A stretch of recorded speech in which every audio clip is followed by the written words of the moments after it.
பனின்ற ஒரு படம் தமிழ்ல ஃபுல்லா மலையாளி ஸ்டார் காஸ்டிக் குரு தான். ஆனா இது தமிழ்ல பார்த்தேன் இந்த படம். அப்ப அதிக படங்கள் நடிச்சிட்டு இருந்த பிளாக் அண்ட் ஒயிட் காலங்களில் பாத்தீங்கன்னாக்கா இந்த தியேட்டர்ல தான் பெரும்பாலும் மலையாள படங்களா ரிலீஸ் ஆகும். எனக்கு தெரிஞ்சு அப்ப வந்து செம்மீன் என்ற ஒரு படம் ரிலீஸ் ஆகி மது ஷீலா அவர்கள் நடிச்ச படம். அதே போல இன்றைக்கு மலையாளத்துல வந்தக்கா மம்முட்டி மோகன்லால் என்னன்னா இன்னைக்கு வந்து மலையாள சினிமா கிடையாது. அந்த அளவுக்கு அவங்க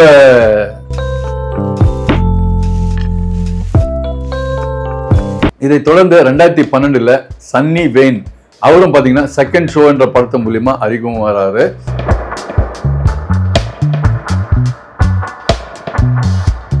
ஆரம்ப காலத்துல பாத்தீங்கன்னா நமக்கு எல்லாருக்கும் தெரியும், நம்ம கடைசி காலங்களில் வந்து பல படங்களை சப்போர்ட்டிங் ரோல்லாம் நடிச்சிருந்து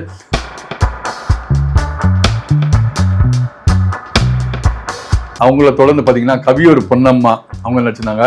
அதுக்கப்புறம் வந்து நம்ம எல்லாருக்கும் தமிழ்ல பல படங்களை சப்போர்ட்டிங் ரோல்ஸ்ல எல்லாம் நடிச்சிருந்தா சுகுமாரி அவங்க.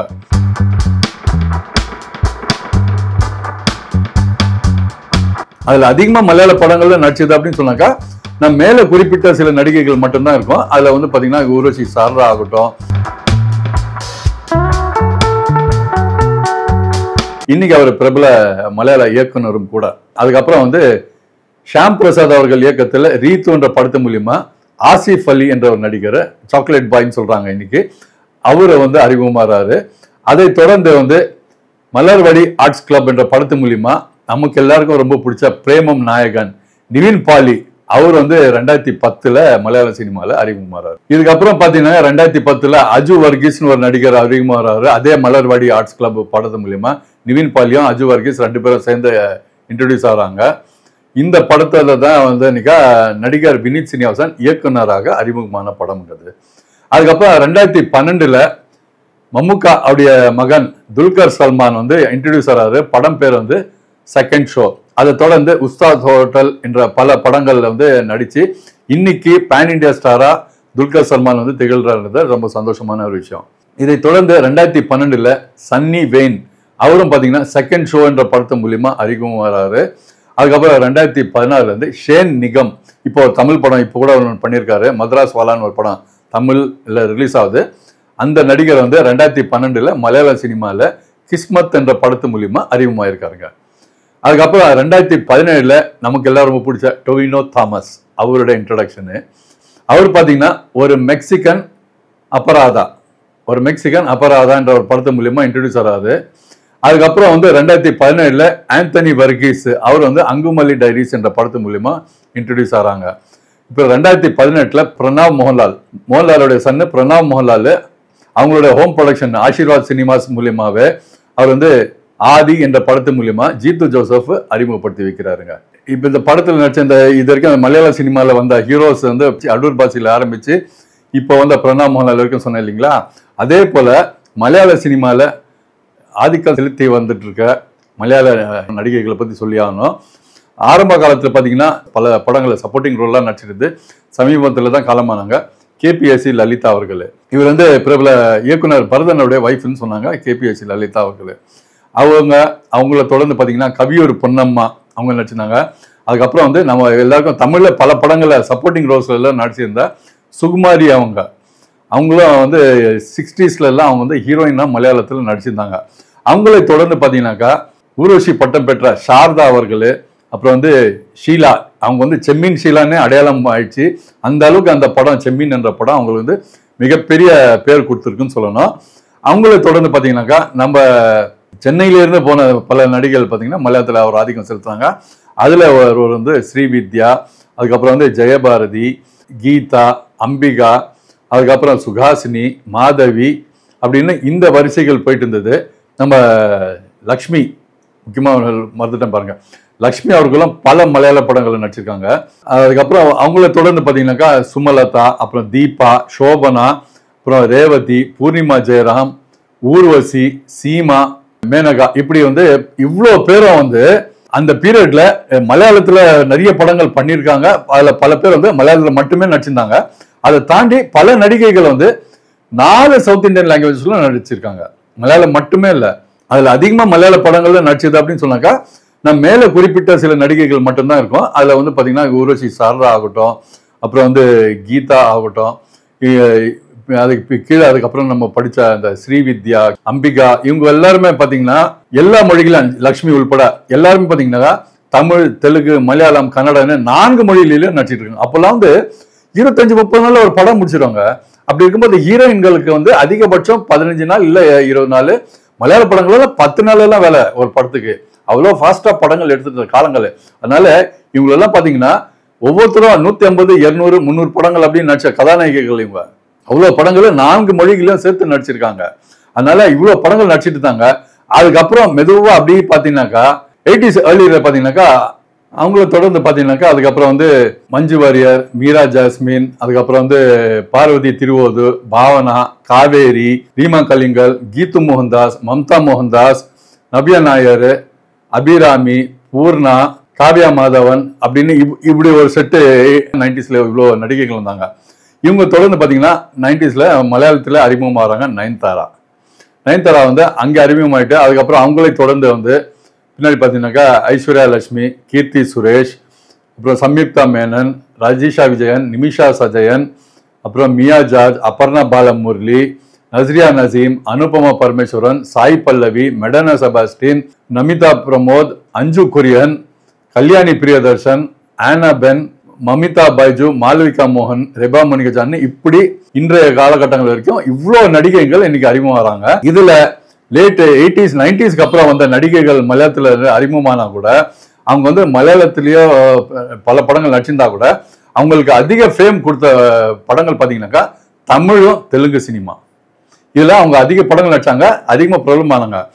இதுல இவங்க மலையாளத்துல அதிகமாகி கூட தமிழ்ல அதிக படங்கள் நடிக்கிறதுக்கு இன்னொரு முக்கியமான காரணம் வந்து லாங்குவேஜ் கம்ஃபர்டபுளுங்க.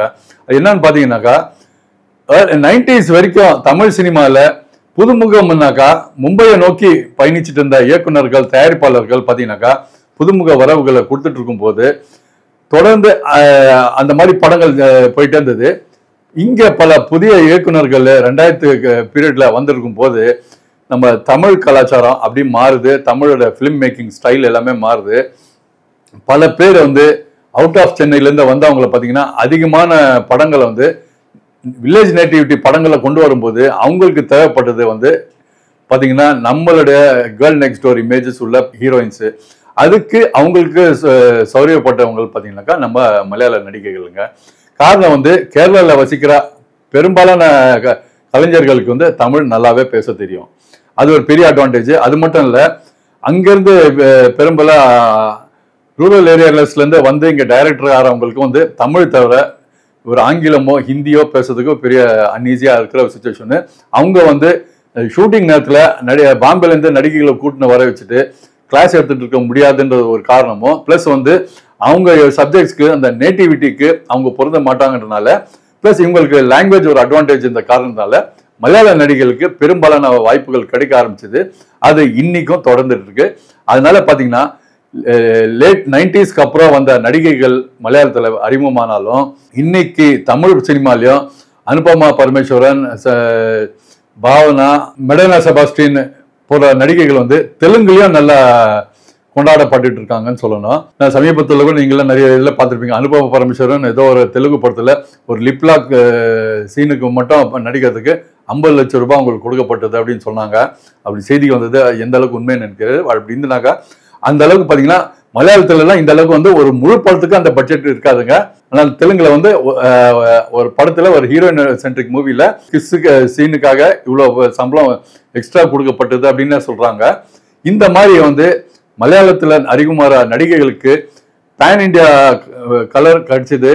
சவுத் இந்தியாவிலே பாத்தீங்கன்னாக்கா தமிழ் தெலுங்குல பல படங்களை நடிக்கிறதுக்கு அருமையான வாய்ப்புகள் கிடைச்சது. உதாரணத்துக்கு சொன்ன பாத்தீங்கன்னா அசுரன்ல மஞ்சு வாரியர் அவர்கள், அதுக்கப்புறம் வந்து இப்போ ராயன்ல வந்து அபர்ணா பாலமுரளி, இந்த மாதிரி படங்கள் சொல்லிக்கிட்டே போகலாம்.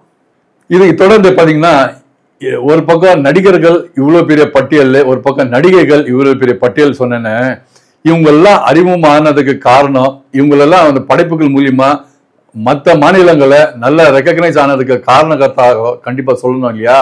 அவர்கள் தான் நம்ம இயக்குனர்கள். இந்த இயக்குனர்களுடைய அறிமுகங்கள்ல இவங்க கொடுத்த வெற்றி படங்களும் அதே போல இவங்க கொடுத்த அந்த அங்கீகாரங்களை பத்தி இப்ப நான் சொல்றேன். அதாவதுங்க, எனக்கு மலையாளத்துல இந்த அளவுக்கு புள்ளி விவரங்கள் தெரியலன்னா கூட ஏதோ எனக்கு தெரிஞ்ச சில நண்பர்களுடைய சோர்சஸ்ல நான் சேகரித்து வச்சுட்டு அந்த புள்ளி விவரங்களோட தான் இப்போ நான் உங்ககிட்ட நான் பேசிட்டு இருக்கேன். அந்த புள்ளி விவரங்கள் பிரகாரம் பார்த்தீங்கன்னாக்கா, நம்ம மலையாளத்துல பல இயக்குநர்கள் இன்னைக்கும் வந்து ஒரு பெஞ்ச் மார்க் அமைச்சிட்டு போயிட்டாங்க. அதுல முன்னிலை வகிக்க போற பாத்தீங்கன்னா எம்டி வாசுதேவன் நாயர் அவர்கள். அவரை பத்தி சொல்லாம மலையாள சினிமா பூர்த்தி ஆகாதுன்னு சொல்ல முடியும். ஏன்னா அவர் வந்து 1973 அவர் கொடுத்த நிர்மல்யம் ஆகட்டும், தேவலோகம் ஆகட்டும், அப்புறம் வந்து திருஷ்ணா, கடவு, சடயம், இப்படி போன்ற பல படங்கள், அவர் படங்கள்னால அவார்டுக்கு கன்ஃபார்மா இருக்குங்க. ஏதோ ஒரு கேட்டகரியில கண்டிப்பா அந்த படங்களுக்கு அவார்டு கிடைச்சிடுறது உறுதியா இருக்கும். அப்படி ஒரு ரெகக்னிஷன் படைச்ச இயக்குனர் அவரு. அவரை தொடர்ந்து பாத்தீங்கன்னாக்கா 80களில் நம்ம ஃபாசில் அவர்கள், தமிழ்ல பூவே பூச்சுடவா போன்ற படங்கள் எல்லாம் கொடுத்த நம்ம ஃபாசில் அவர்கள், இளைய தளபதி விஜய், ஷாலினி அவர்கள் நடிப்பில் காதலுக்கு மரியாதை, இதெல்லாம் மறந்துருக்க மாட்டீங்க. இந்த மாதிரி படைப்புகள் கொடுத்த அந்த ஃபாசில் வந்து மலையாளத்துல பல வெற்றி படங்களை கொடுத்திருக்காரு. இன்னைக்கும் அவருடைய அடுத்த தலைமுறை, அவருடைய மகன் ஃபஹத் ஃபாசில் வந்து இன்னைக்கு வந்து பேன் இண்டியா ஸ்டாரா இன்னைக்கு வந்து ரொம்ப உச்சியில இருந்துகிட்டு இருக்காருன்னு சொல்லணும். ஒரு பீரியட் பாத்தீங்கன்னா இயக்குனர் ஃபாசில் அவர்கள் வந்து தயாரிப்பாளரா, இயக்குனரா பல வெற்றி படங்களை கொடுத்து அவருக்குன்னு ஒரு தனி இடத்தை தக்க வச்சுட்டு இருந்தாரு. அவரை தொடர்ந்து அவருடைய வாரிசு ஃபஹத் ஃபாசில் இன்னைக்கு வந்து பேன் இண்டியா ஸ்டாரா, இன்னைக்கு டிமாண்டபிள் ஸ்டாரா இன்னைக்கு இருந்துட்டு இருக்காரு. இவர்களை தொடர்ந்து பாத்தீங்கன்னா 1975 உற்சவம் என்ற படத்து மூலியமா மலையாள சினிமா கிடைச்ச பொக்கிஷம் சூப்பர் ஸ்டார் அவர்களுடைய காளி, தமிழ் தெலுங்குல என்ற 2 மொழியில காளி என்ற திரைப்படம் எடுக்கப்பட்டது ஏகம்நாத் பிலிம்ஸ் தயாரிப்புல. அதுல பைலிங்குவல் படம் வந்து அலாவுதீனும் அற்புத விளக்கம். இதுல வந்து சூப்பர் ஸ்டார் ரஜினிகாந்த், உலகநாயகன் கமல்ஹாசன், அப்புறம் நம்ம ஜெயபாரதி, ஸ்ரீபியா இவர்கள் நடிப்பில் வெளிவந்த படம் அது. ஆவரம்பூ, தேவர் மகன் போன்ற படங்களை கொடுத்த பரதன் அவர்கள் வந்து 1975 பிரயாணம் என்ற படத்து மூலியமா அறிமுகமாயிருக்காரு. வின்சென்ட் அவருடைய மகன்கள் பாத்தீங்கன்னாக்கா ஜெயன் வின்சென்ட், அஜயன் வின்சென்ட் வந்து அவங்க எல்லாம் ஒளிப்பதிவாளர்களா போயிட்டாங்க.